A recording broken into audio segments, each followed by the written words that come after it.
Daniel Dynamite Dubois. This fight with Joe Joyce has been rescheduled and rescheduled and rescheduled, and you even managed to squeeze a fight in the middle. Yeah.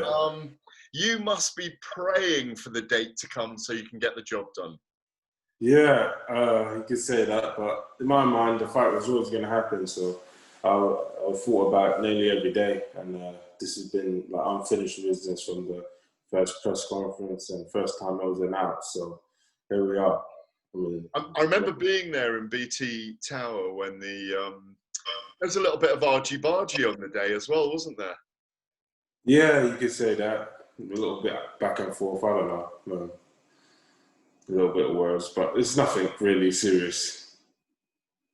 But it feels like a really long time ago, Daniel. I don't know if it does for you.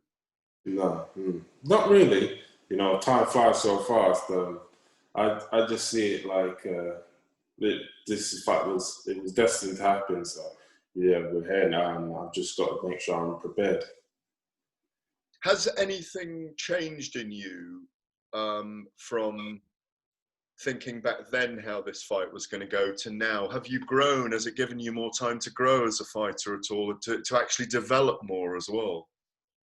Yeah, I think so. I think, yeah, for this little time period, I've had time to grow, and I think now I'm maturing in and out of the ring and becoming better in every way. So I'll be more prepared this time than I would have been the first time. And do you feel the significance of this fight in your mind, in your body? I know you're a young man, you know, who's a giant human being physically.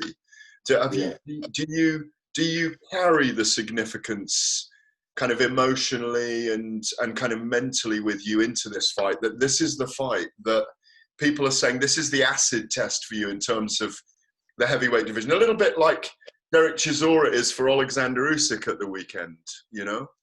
Yeah. That this stage in my career, this is definitely my biggest fight ever on paper or whatever. But this is definitely the test, and I need to come through this one and do it in devastating fashion. And then the doors were open, and I got the keys to the world title.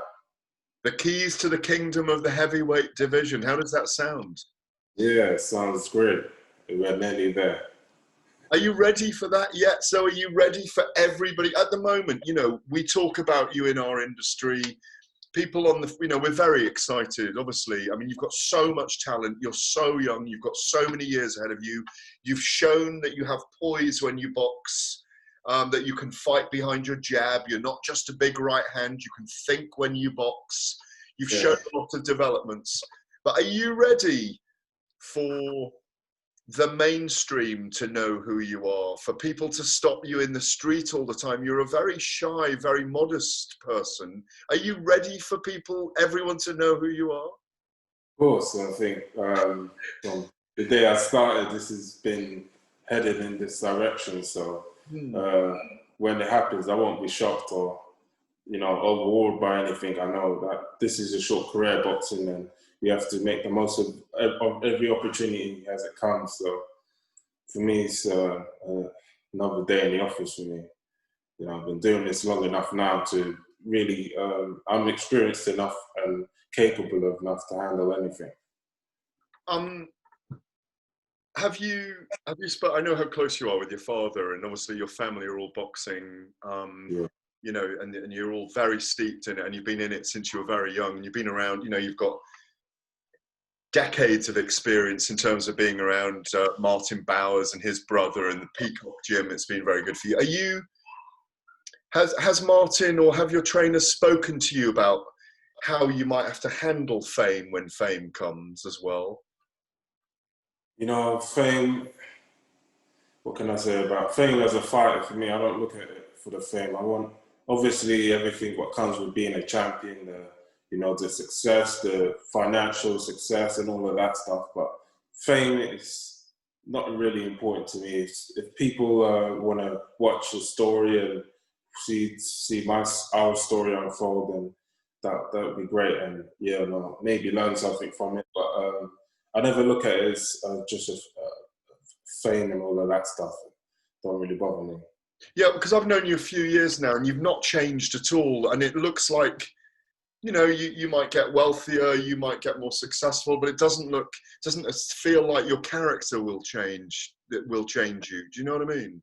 Yeah, definitely. I've been through a lot through this boxing thing, and it's definitely teaches you to be consistent and you know, stay on the path, and whatever got you there, you need to stay with that sort of mentality.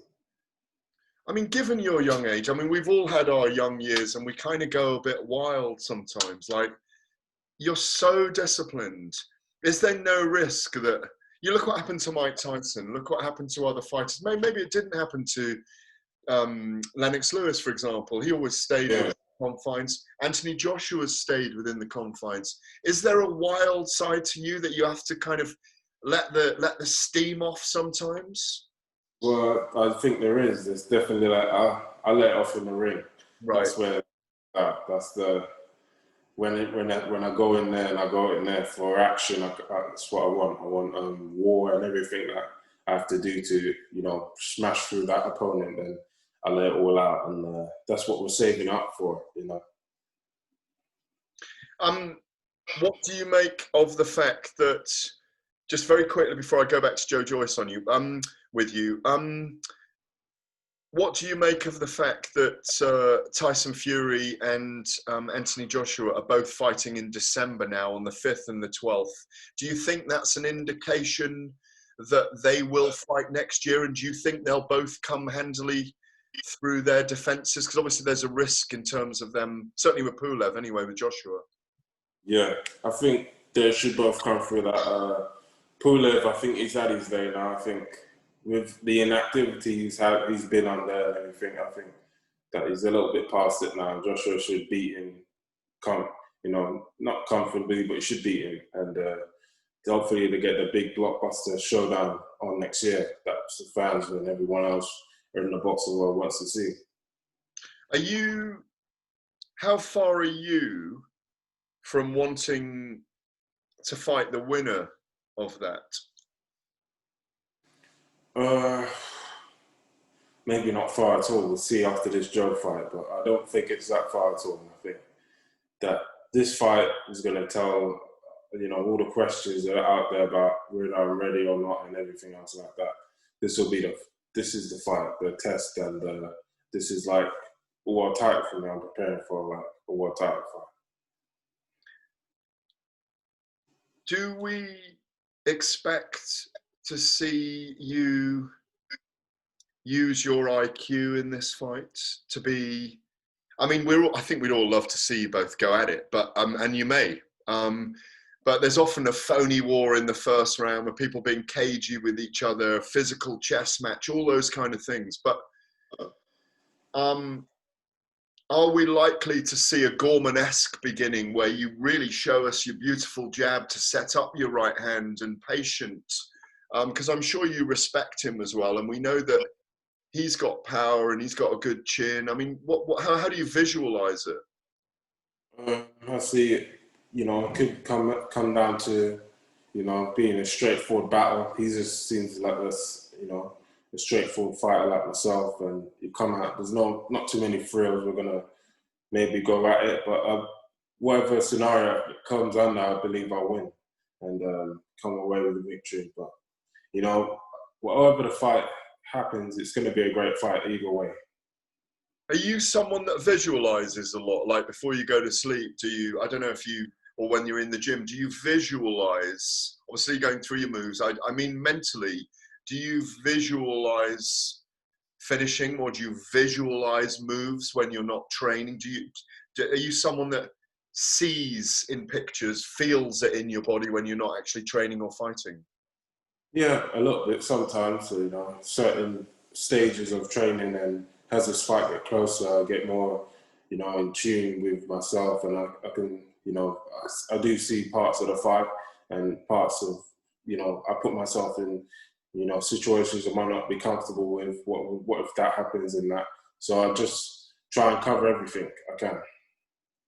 Do you feel you're in the blue ribbon division? You could be one of the biggest sports stars in the world. I touched on fame with you just now. Yeah. Do you feel there's a destiny inside you, not just as an athlete, as a sportsman, as a fighter? Is there a destiny in you as a human being? Some of the most famous people in our society have come from the heavyweight division. Do you feel a destiny to do things? Maybe, you know. Well, first off, we've got to show the destiny's real and beat Joe. But yeah, maybe there is a destiny, a higher calling or whatever. But for now, it's just stick to the fighting, the gladiator business. I mean, are you an admirer of what people like Muhammad Ali achieved, or even Mike Tyson achieved for a group of people in society at the time around the rap period? He was like a great idol for that brilliant movement, the rap artists, not subversive culture, but a counterculture, if you like. Muhammad Ali standing up for people. Jack Johnson, the first African-American black heavyweight champion of the world. Really formidable figures in society. Yeah, I definitely, you know, over the years I've grown up watching these guys, and yeah, definitely they've taken my attention away. They've definitely, you know, 100% captivated me and a lot of people around the world. So these guys, yeah, if maybe my career turns out like one of them, then I'll be happy with my, you know, my legacy that I left behind. Tyson Fury versus Daniel Dubois, MGM Grand Las Vegas for all the belts and the Ring magazine title. What does that do when you hear that? Yeah, wow, that's doesn't blow me away, but it could be real. It could happen. You know, that's a possibility. It's up to me to go out there and make it happen and make it material. You know, bring it into fruition and make that a vision and those words come to reality. Because the truth is, if you beat Joe, there's probably a Povetkin fight, a Parker fight. Yeah. Then you start to go Wilder, Joshua, Fury. Like, you could be within 2.5 years, barring no upsets, 2.5 years of all the names right now, and then the next generation is going to come after you. Yeah, it's hard. You know, it's harder maintaining the spot than getting there. Yeah, true. But yeah, we want to just get there first, and that's the real. You know, that comes with the territory. You know, being you know, you're hunted then, and people's gunning for you once you're at the top of the mountain, and that's where I'm trying to go, climbing the mountain. And Joe's an obstacle in my way, and I need to get through him, get him out of the way. Let me just ask you about the number 1 and number 2 in the world at the moment. What's your feelings about Anthony Joshua and his ability and how he's carried himself and what he's done for the sport? I think he's been, quite a good role model, a good champion. He's done everything, beating everyone they've put in front of him, and he's at the top of the mountain now. He's definitely one of the best. His record proves it, and he's come back, you know, beat Ruiz, and yeah, it's definitely up there. What do you think of the Gypsy King then? What he's achieved, where he stands, what his abilities are, Tyson Fury? They're both good fighters. Tyson Fury brings a different element, different, mindset, and the craziness and everything. It works in his favor, and he's good at, drawing out, revving himself up. Yeah, he's definitely, top fighter. Come through, everyone in front of him, and he's still undefeated to this day. So, got to give him credit. When you look at both of their styles, do you beat them both even now? We'll have to wait and see. But I'm definitely confident of give me a right camp, right training, and everything goes well. Then I'll be going into that fight looking to win, and again come away with a devastating victory. And final question, and it's lovely to see you. It's always great to see you. You've had one fight behind closed doors in lockdown already. I mean, I asked you at the beginning, you must be looking forward to the fight with Joe. You've waited and waited and waited it to be put off. Is it better to have this fight even behind closed doors than wait for crowds to return? Because surely you'd love to walk out in front of a big crowd, because it must have been strange coming out last time with no audience. Yeah, it was. It was different. You know, people were all quiet, and you know, only my dad was there making noise, and everyone else. It's pretty strange, but I don't. That the fact that this fight is behind closed doors don't bother me. I'm gonna still go out there and do what I have to do to win, and you know, it's still a fight at the end of the day. And you know, it might even turn out better that there's not too many, you know, distractions and all of that stuff when you go into the venues and you have to hide away and everything. So yeah, straight to business, and everyone knows that they're there for, so it should be very efficient. And finally, I understand you've been working really hard with the Bowers, with Martin and your coaches, like all the way through lockdown. So maybe we'll see some new tricks when you walk into the ring against Joe Joyce. Yeah, definitely. I think you haven't seen the best of me yet, and this fight could be the one that, you know, tests everything I've got, and I'll pull out, you know, different stuff I haven't shown before, and you know, different moves I can do. It's great to see you as always, my friend. And I mean, hopefully we'll be there on the night, a few of the media, and stay well. And I can't wait to see it. Thank you very much. All right, thanks. Thank you, Gareth. Cheers. Appreciate your time. Thanks, brother. Cheers.